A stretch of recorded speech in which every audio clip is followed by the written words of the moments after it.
બનાસકાંઠા જિલ્લાના દાંતા તાલુકા અને અંબાજી વિસ્તારમાં વરસાદે વ્યાપક નુકસાન પહોંચાડ્યું છે. વરસાદને કારણે અનેક વિસ્તારોમાં વીજળીના થાંભલા અને ઝાડ ધરાશાયી થયા છે.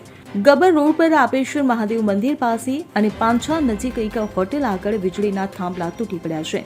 વસીગામ અને અંબાજી રબારીવાસમાં મોટા ઝાડો જમીનદોસ્ત થયા છે. દાંતા તાલુકાના અંતરિયાળ વિસ્તારોમાં પણ ઝાડો પડવાના બનાવો નોંધાયા છે. તીવ્ર પવનને કારણે કાચા મકાનોના પતરા ઉડી ગયા છે. ઘરવખરીને પણ નુકસાન પહોંચ્યું છે. તો અંબાજી ખાતે નવા બનતા બસ સ્ટેશનમાં પાણી ભરાઈ ગયા છે. નીચાણવાળા વિસ્તારોમાં પણ પાણી ભરાવાના અનેક બનાવો સામે આવ્યા છે. ખેડૂતોના પાકને પણ નુકસાન થયું છે. આ સમગ્ર ઘટનાઓમાં કોઈ જાનહાનિ થઈ નથી. Bureau report CN24 news. હવે જુઓ દેશ દુનિયાની તમામ ખબરો તમારી આંગળીના ટેરવે.